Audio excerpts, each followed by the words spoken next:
Hi, this is Ken Mergentime with Sign and Digital Graphics Magazine, and I'm at the RapsCon event in front of the Paint is Dead Raps Cup 2015 competition here with the NBM Big Show in Indianapolis. I'm here with Troy Downey, a top-notch professional Raps installer with a company called Ape Raps. Well, thanks for joining me, Troy. Thanks, Ken. Appreciate it. Well, listen, I wanted to talk to you a little bit about sort of the evolution of the Raps industry.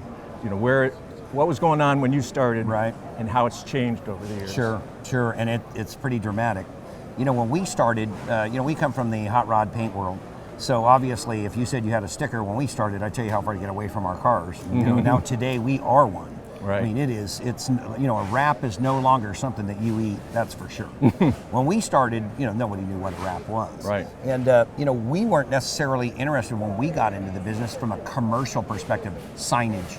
It wasn't, it was wrapping vehicles and simulating paint. So, so that was, conversely, the sign industry, the media, manufacturers, they were all about coast to coast, interstate. Right. So that wasn't the type of gas that we were burning. Right. And but having said that, that really defined the way we do business, and obviously it's now redefined itself 3 or 4 times over, and now we're into a whole new program. Right.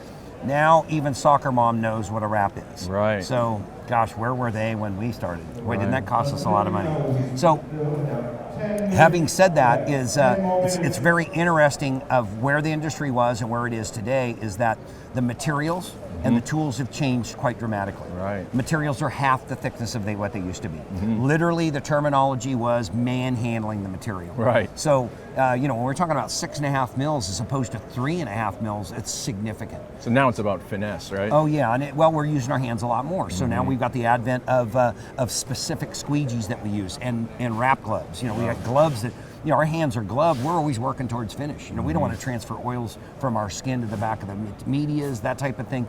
Obviously, literally, we are working towards finish. When we're done, our last post-heating event is that car's ready to roll. And you should not have to go back through and wipe the car back down. It's literally all about fit and finish now. So it's kind of gained a lot of acceptance over the years. And it's like you were saying about soccer moms and stuff.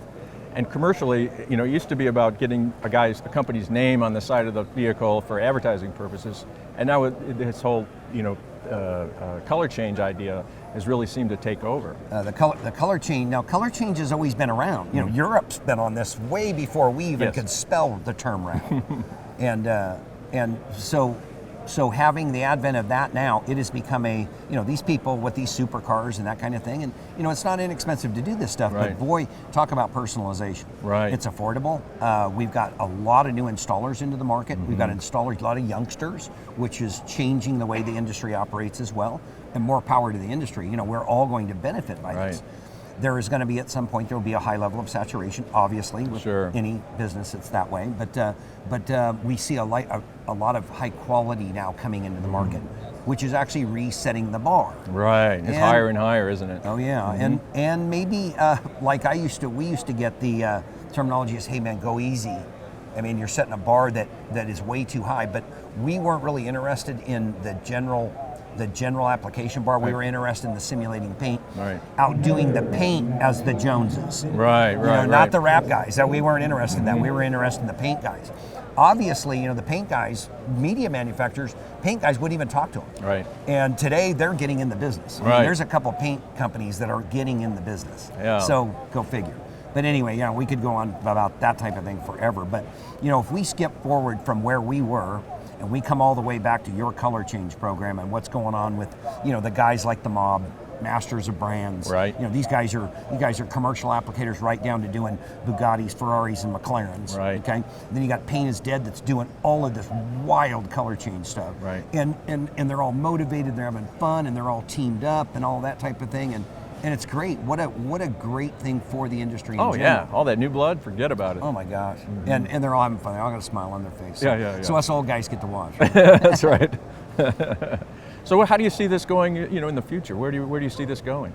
Well, I touched on it earlier, is there's, just like any business, is as it gets, time on the street, is there's going to be a level of saturation. And obviously, digital is, I believe digital will always be here. So to be able to have from the soup to nuts, from digital design all the way through to, obviously color change falls in that category, is a lot of these youngsters that are coming through, they're such great installers that obviously they're going to put their eye on the digital ball as well.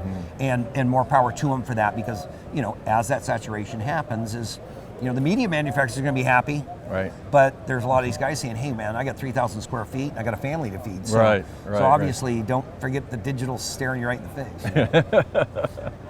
Well, that's great. That seems like a very healthy industry, and I think that it's in its heyday right now. Oh yeah. Well, yeah. I think it's just getting its traction now.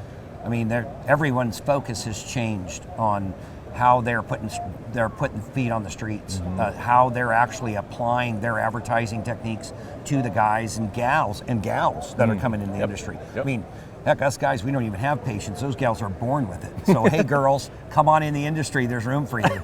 Yeah. Absolutely. So yeah, it's just it's an amazing thing, and very excited for it. And thanks for NBM and Wraps Magazine and Wraps Con. And yeah, this has been a great event, I have to say. Yeah. Troy, I really want to thank you for joining me this afternoon, and wish you the best of luck in the future. Thank you, Ken. If you want to see some more videos on this, go to sdgmag.com.